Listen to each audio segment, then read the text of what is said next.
Buenas noches, un saludo muy cordial para todos los que nos acompañan en este programa desde la otra acera. Una bienvenida de parte de la APSE en este trabajo tan grande que nos queda de ayudar a todos ustedes en mejorar ese conocimiento que van teniendo día con día con estos programas. Hoy tenemos un programa muy especial, como todos los que hacemos, es sobre narcopolítica en Costa Rica. Un temita que anda por ahí y que estamos tratando de sacarlo aquí para que lo analicemos un poquito más. Para eso tenemos como invitados a los cuales agradecemos mucho la participación que hacen a este programa. Ana Madrigal, ella es periodista y directora del medio Costa Rica 2050. También tenemos al diputado José María Villalta, al licenciado Alex Solís Fallas, él es abogado y docente universitario. Ellos nos van a ayudar con el análisis de este tema, más a profundidad de las situaciones que se han dado y se dan en Costa Rica en este momento. Entonces, quedamos con Sofía. Buenas noches, doña Saray, y a la gente que nos acompaña. Y es que el escándalo más reciente ha sido el que corresponde a la visita del diputado Viales a un condominio supuestamente vinculado con líderes de banda de narcotráfico. Hoy vamos a preguntarnos si esto es un caso aislado o si más bien forma parte de una costumbre de hacer política de muchos más años, si podemos hablar o no de narcopolítica en Costa Rica. Escuchemos la editorial que la APSE ha preparado para ustedes sobre esta entrega de esta noche.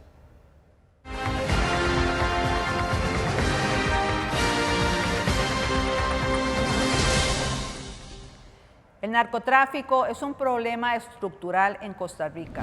Es un mal que ha entrado en prácticamente todas las esferas de nuestra vida y sociedad, y los partidos políticos no han sido la excepción.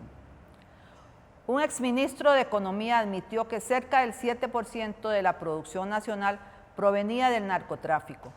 El país cerró el 2020 con la mayor cantidad de droga incautada en toda su historia, y los homicidios relacionados al narcotráfico crecieron en comparación al 2019. En ese contexto, que un diputado y secretario general del partido político más grande del país haya ido a una casa supuestamente relacionada con agentes del narco es más un ejemplo que una sorpresa. No es una novedad, no es casualidad, ni tampoco es un hecho aislado.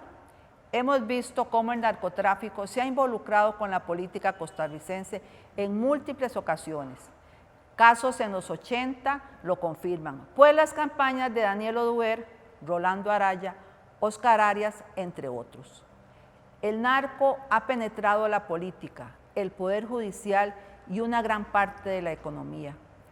La investigación en la Municipalidad de Corredores, que tiene en vilo al diputado Gustavo Viales, inició en el 2018, cuando le llegó información al OIJ de que 2 de sus agentes tenían vínculos con el narco. El narcotráfico es un poder fáctico, no reconocido en Costa Rica, no entiende de formalidad o informalidad, y en un contexto de crisis es un monstruo que se puede hacer gigante. El Estado de la Nación, junto al Instituto Costarricense sobre Drogas, hicieron un estudio en el 2018 que determinó que el desempleo era una de las razones de más peso para decidir entrar al narcotráfico. Conforme el Estado Social de Derecho ha sido desmantelado, el narcotráfico ha ido creciendo, pues el mercado por sí solo no puede resolver los problemas económicos de las comunidades. Los mismos partidos se ven involucrados con el narcotráfico. Son los mismos que le piden a los candidatos presidenciales hasta 40 millones de colones para inscribirse. Es casi una invitación para que el narco financie campañas políticas. El narcotráfico está interesado en la política porque sabe que se le recibe con puertas abiertas, con políticas que favorecen sus actividades ilegales y porque saben que al final nadie paga por sus crímenes, mucho menos los más poderosos. No es nueva la relación del narco con la política nacional. Lo nuevo es el nivel de descaro al que han llegado.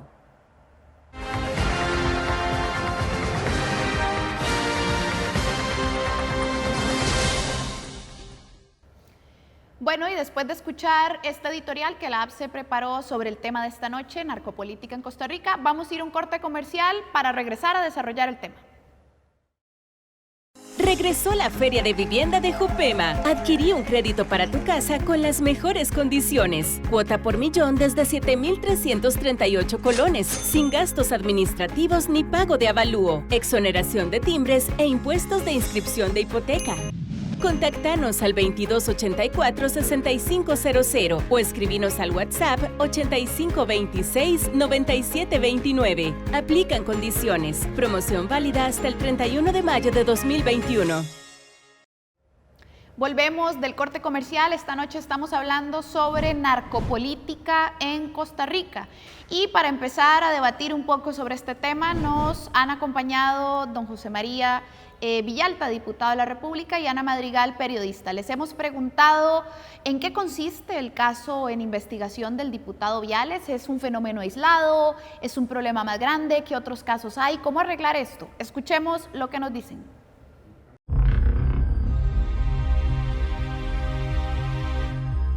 El más reciente escándalo sobre la visita del diputado Gustavo Viales del PLN a un condominio de un supuesto narcotraficante ha desatado fuertes debates sobre el vínculo que puede estar existiendo en Costa Rica entre ciertos partidos políticos y el narco. ¿Pero exactamente en qué consiste este caso? Bueno, sí, es un caso grave. El OIJ detiene a una banda narco que trafica droga desde la zona sur de nuestro país, desde el cantón de Corredores, en la frontera con Panamá. El cabecilla de esa banda narco es un empresario que tiene negocios importantes en el cantón de Corredores y tiene una casa también en Heredia, donde se logró demostrar que recibió una visita del diputado Gustavo Viales, quien además es el presidente de la Comisión de Narcotráfico de la Asamblea Legislativa y secretario general del Partido de Liberación Nacional. Al mismo tiempo, el OIJ detiene al presidente municipal del cantón de Corredores, regidor del Partido de Liberación Nacional, por utilizar su cargo en la municipalidad para favorecer los negocios del narco. La compra de fincas, se habla de la compra de fincas para lavado de dinero. La investigación sigue, también se detiene a 2 agentes del OIJ que al parecer estarían colaborando con la banda narco, es decir, es una banda que tiene tentáculos, que está infiltrada en esferas de poder, del poder judicial, por ejemplo, y del gobierno local de la municipalidad.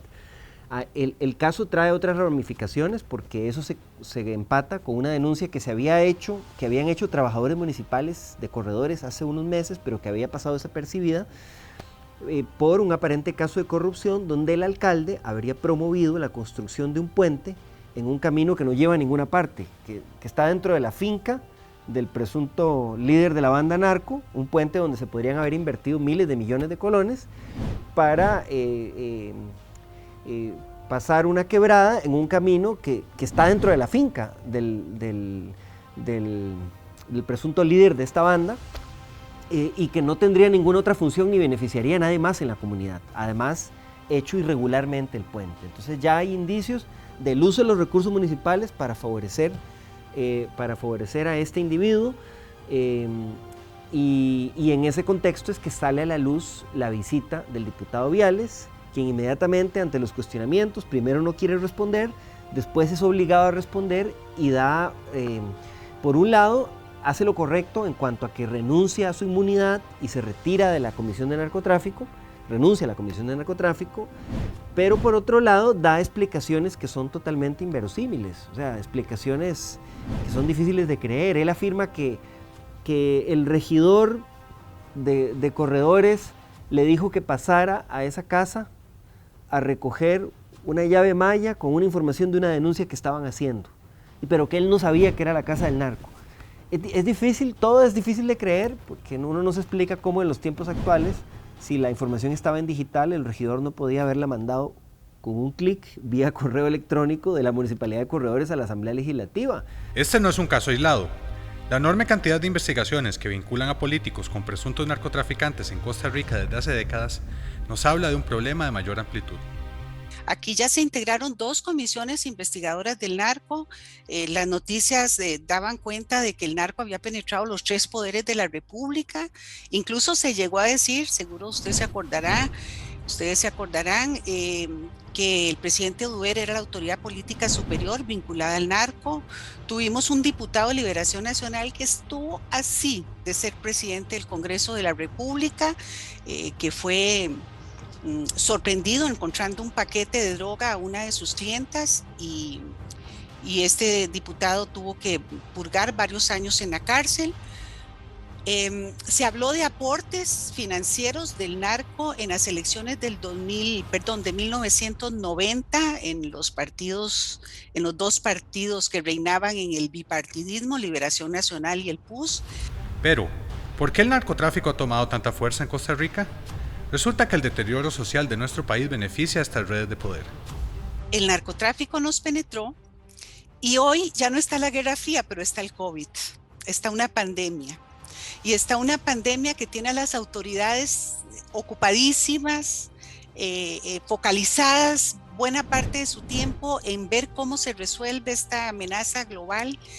Y claro, otra consecuencia de esa pandemia es que se disparó el desempleo, se disparó la pobreza, y eso es un caldo de cultivo perfecto para que el narcotráfico prospere.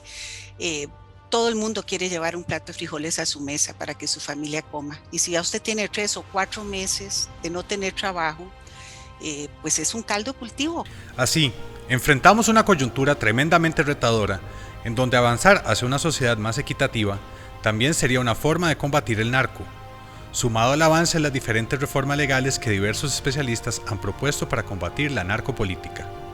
Hay múltiples iniciativas que se han planteado aquí en la Asamblea desde hace años. Repito, algunas no han caminado precisamente porque esos políticos de esos partidos han frenado el avance, como el caso de la ley de extinción de dominio, que lo que busca es darle herramientas al Estado para poder decomisar capitales mal habidos, propiedades, recursos, bienes, riqueza, que expresen riqueza que el dueño no puede justificar su origen, ¿verdad? No puede justificar, bueno, lo compré con esta plata que venía de dónde, de pronto aparecen esos bienes. Esa ley permitiría, es una herramienta eficaz para perseguir el financiamiento del narcotráfico y el lavado de dinero. No han querido aprobarla. Hay otro proyecto que presentó la fracción del Frente Amplio anterior para fortalecer también las sanciones y la tipificación legal del delito de lavado de dinero, que es una legislación que es deficiente y que ha impedido que muchos casos sean condenados. Están todos los proyectos que recomendó la Comisión Investigadora de los Papeles de Panamá, que se relacionan con este tema también, porque los mismos instrumentos que se usan para evadir impuestos se usan para justificar el financiamiento de capitales ilícitos. Entonces se empata esta legislación, y después está todo el tema de las reformas electorales. Nosotros hemos planteado un paquete de proyectos, como por ejemplo obligar a que los candidatos de los partidos hagan públicas sus declaraciones patrimoniales. Es una medida que sería eficaz precisamente para transparentar los intereses de esas candidaturas. Está todo el tema del financiamiento de las campañas de los partidos políticos. Es urgente una reforma integral. Una vez más, propuestas hay, pero las redes de poder no permiten que avancemos en la dirección correcta.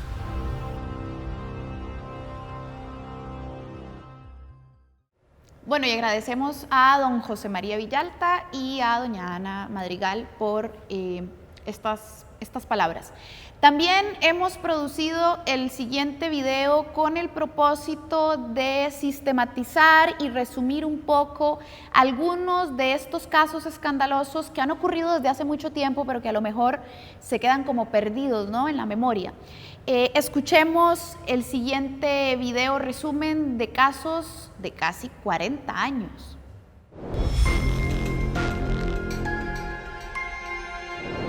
Aunque uno podría haberse tentado a creer que el escándalo del diputado Viales es un caso aislado, en realidad la política costarricense tiene registrados casos controversiales que evidencian un problema mucho más profundo. De acuerdo con el informe Dinero, Política y Elecciones, publicado por el Instituto Interamericano de Derechos Humanos, tanto figuras del PLN como del PUSC han sido indagadas por utilización de fondos de origen presuntamente ilegítimo. Veamos. El empresario Roberto Fiona era un empresario enjuiciado por tráfico internacional de drogas que colaboró con altos políticos del PLN durante la segunda mitad de los años 80. admitió haber contribuido con $5,000 a la campaña de Carlos Manuel Castillo en 1985 y con un número indeterminado de cenas y ayudas en especie a la pre-campaña de Rolando Araya en 1988. Lionel James Casey, un pensionado rentista norteamericano, donó aproximadamente $20,000 a la campaña del PLN. Pocos días antes de hacer su donación, una corte norteamericana emitió una orden de arresto en su contra por participar en actividades ligadas al narcotráfico internacional. El empresario Ricardo Allen fue contribuyente a la campaña presidencial de Oscar Arias durante 1984-85. Posteriormente fue procesado por actividades de lavado de dinero y en 1997 fue condenado por narcotráfico en una corte norteamericana. Otro caso es el de Manuel Elizalde, que era un pensionado filipino presuntamente ligado a la trata internacional de blancas que adquirió bonos de financiamiento electoral del PUSC por casi $100,000 en 1986. Al aproximarse la elección de 1990, se denunció otro caso. Manuel Noriega, ya entonces preso por narcotráfico en los Estados Unidos, había contribuido a las campañas electorales tanto del PLN como del PUSC en 1986. Otro operador financiero extranjero, Lloyd S. Rubin, contribuiría con cerca de $140,000 en compras de bonos para financiar las campañas electorales del PUSC en 1986 y en 1990. Su nombramiento en la Embajada de Costa Rica en Panamá tuvo que ser revocado al sospecharse su involucramiento en actividades de lavado de dinero. Investigaciones y denuncias de esta naturaleza han sido recurrentes durante años. En el 2015, Mariano Figueres, ex jerarca de la Dirección de Inteligencia y Seguridad, la DIS, denunció que en nuestro país se lavaban $4,200 millones al año. Considerando que el lavado de dinero suele estar vinculado a actividades ilícitas, como el narcotráfico, este tipo de denuncias son tremendamente graves. Y por supuesto, el caso más reciente en investigación es el del diputado Gustavo Viales, el cual visitó un condominio presuntamente vinculado a un narcotraficante. Este caso aún está en proceso. Al revisar este largo historial de la política costarricense, queda la inevitable sensación de que estas prácticas se han naturalizado. Es momento de recordar que aquí hay unos tentáculos muy peligrosos moviéndose en la oscuridad donde no los vemos. Sí, esa parte es bueno escuchar todo esto, ¿verdad? Todos los compañeros y las personas que están viéndonos allá en sus casas. Es importante tomar esta información, es información que no la tenemos a mano por el problema que tenemos de la corta memoria del costarricense, ¿verdad? Ese es un problema. Pero sí fueron casos que se dieron 80s, 90s, bueno, estamos viendo este que está sucediendo ahorita, ¿verdad? Y que nos enciende como una alerta, y por eso es que es bueno recordar que sí existe, bueno, en este momento pues corrupción también hay, narcotráfico tenemos, pero cuando eso se mezcla también con política nacional, en donde están en peligro instituciones, en decisiones políticas que afectan al pueblo, decisiones en proyectos de ley. Esa es la parte que nos preocupa, ¿verdad?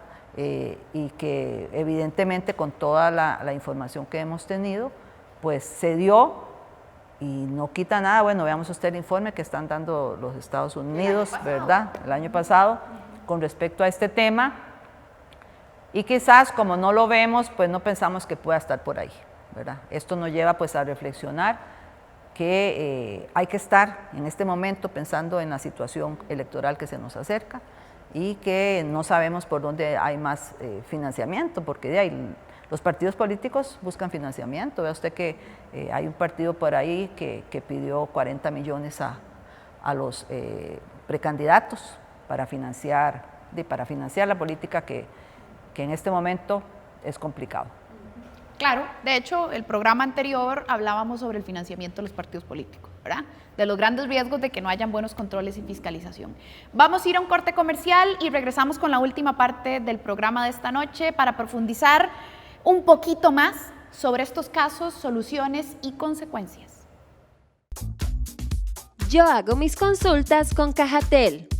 Realice las consultas que necesite en nuestro sistema automatizado. Solicite su clave de acceso en nuestro servicio al accionista al 2523-4949. en servicioalaccionista@cajadeande.fi.cr o aproximándose a nuestra oficina digital. Caja de Ande. ¿Es el déficit fiscal culpa de los empleados públicos? No, las causas del déficit fiscal son el fraude y la corrupción. Los trabajadores públicos son los que más ganan. No, docentes, conserjes, policías, enfermeras y otros puestos tienen salarios que apenas dan para pasar la quincena. Solo el sector privado produce riqueza. No, en los últimos meses se ha demostrado que nuestra principal riqueza es la salud pública. Si vamos a hablar de empleo público, hagámoslo con claridad y transparencia. Regresamos del corte comercial. Esta noche estamos hablando sobre narcopolítica en Costa Rica. Por ahí comentábamos con nuestros invitados diversos antecedentes y problemas asociados a este fenómeno. Y para profundizar, vamos a terminar esta noche con don Alex Solís, quien es abogado, docente universitario y además ha escrito varias obras. Entre ellas escribió el libro Tráfico de Drogas, Consecuencias y Soluciones, en donde hace un análisis de diferentes comisiones investigadoras de casos de narcotráfico en Costa Rica. Narcotráfico vinculado además en muchas ocasiones a campañas y políticos. Vamos a conversar con él sobre este tema y la pregunta inicial con la que vamos a abrir esta discusión es: ¿cuáles son las consecuencias de esta intromisión político-económica del narco en Costa Rica a la fecha de hoy? Bueno, el peligro de que, por ejemplo, el dinero del narcotráfico pueda ser utilizado para financiar precandidaturas o candidaturas o partidos políticos es enorme y de gravísimas consecuencias, porque un precandidato a alcalde o regidores o diputados o presidente de la República financiado con dineros sucios, con dineros provenientes del narcotráfico o del lavado de dólares, más tarde se va a ver en la necesidad, porque si no lo matan, de generar políticas públicas o de no hacer nada para facilitar que se siga incrementando ese tipo de actividades en el país. Realmente para nosotros que no tenemos guerras con los vecinos, para nosotros que hemos sido bendecidos por un país de paz y de tranquilidad, yo diría que los dos principales peligros que tenemos como país actualmente es no entender que estamos en una situación de gravedad, tanto en lo que se refiere a la estructura del Estado que debemos actualizar, innovar y relanzar hacia adelante, como también este potencial que tiene el narcotráfico para penetrar en un país que es muy fácil ya de por sí hacerlo, porque somos un punto intermedio entre los países productores de cocaína, por ejemplo, y los grandes mercados consumidores, que es en primera instancia Estados Unidos y Europa en segundo lugar. Pero también utilizar a Costa Rica como puente, como punto estratégico para hacer paradas en el trasiego de esa droga entre el sur y el norte de nuestro continente es relativamente fácil porque no tenemos ejército. Bueno, y la pregunta del millón es ¿cómo arreglamos esto? Soluciones desde el punto de vista legal y político. En Costa Rica, desde el nivel primario de los sistemas de educación, kinder, primaria, secundaria, universidad, y cuanto grupo organizado exista, se debe trabajar en términos de educación formal e informal para advertir las graves consecuencias que tiene las drogas, el narcotráfico, el lavado de dólares. También es muy importante que a nivel institucional los órganos o los entes públicos que tienen que ver con este tipo de actividades se dispongan a hacerlo. Imagínese usted que en este libro que se escribió en 1987 advertíamos sobre la necesidad de elaborar un gran plan nacional para abordar el problema de las drogas en su conjunto, ¿verdad? En lo que corresponde a la parte criminal como en su afectación a la salud, y muy poco de lo que se dijo aquí fue escuchado. En 1988, la primera comisión investigadora del narcotráfico en nuestro país recomendó clausurar las pistas clandestinas. Y el país duró de 1988 a hace unos meses para aprobar una ley. A ese ritmo de trabajo, a ese ritmo de rendimiento, los pronósticos que se puedan hacer son muy pesimistas. El país debe tomar decisiones, debe entender la magnitud del problema y encararlo con extraordinaria valentía. Lo que pasa es que como país nos hemos acostumbrado a que las cosas sigan igual. Aquí todo el mundo habla de la necesidad de reformar el Estado. Tenemos 40 años de estar con este asunto y no lo hemos hecho. Bueno, y agradecemos muchísimo a don Alex Solís por respondernos estas preguntas y pues explicarnos también desde el punto de vista legal cuál es la profundidad de lo que estamos enfrentando. En general le agradecemos a todos nuestros invitados e invitadas de esta noche. Doña Saray, nos queda entre las manos un debate trascendental, especialmente este año, que es año electoral, año después de la pandemia o en medio de pandemia, que todavía la tenemos acá, y que de repente nos tenemos que dar cuenta de estas redes ocultas que mueven los hilos, que están en las municipalidades, están en la Asamblea Legislativa, están en los gobiernos, están en el Poder Judicial. Tenemos un reto enorme como ciudadanía y posiblemente estar conscientes de lo que pasa es el primer paso para resolverlo. Sí, efectivamente, pensando en todo esto, ¿verdad? Ya armando todo, digámoslo así, bueno, tenemos desempleo, tenemos pobreza, una cuestión fiscal, una situación fiscal muy delicada, pandemia en medio, o sea, son todos los elementos que podamos pensar posibles para que el narcotráfico y lo que sea la narcopolítica aproveche ese espacio. Y esa es la parte que nos hace reflexionar, ¿verdad?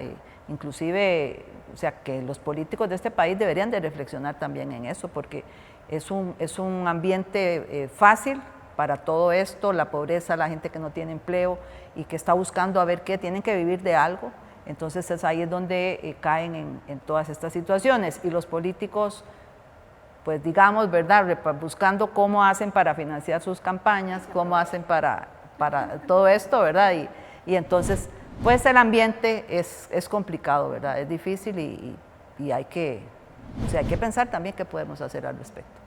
Y lo interesante es que efectivamente existen expedientes legislativos. Don José María Villalta nos comentaba varios expedientes que podrían contribuir a combatir este tipo de prácticas, pero que lamentablemente la Asamblea Legislativa simplemente no hace avanzar. Entonces ya uno empieza a ver que esto es como recurrente, ¿verdad? No avanzan proyectos contra el fraude fiscal, contra el narco, contra la corrupción, no avanzan proyectos para la progresividad.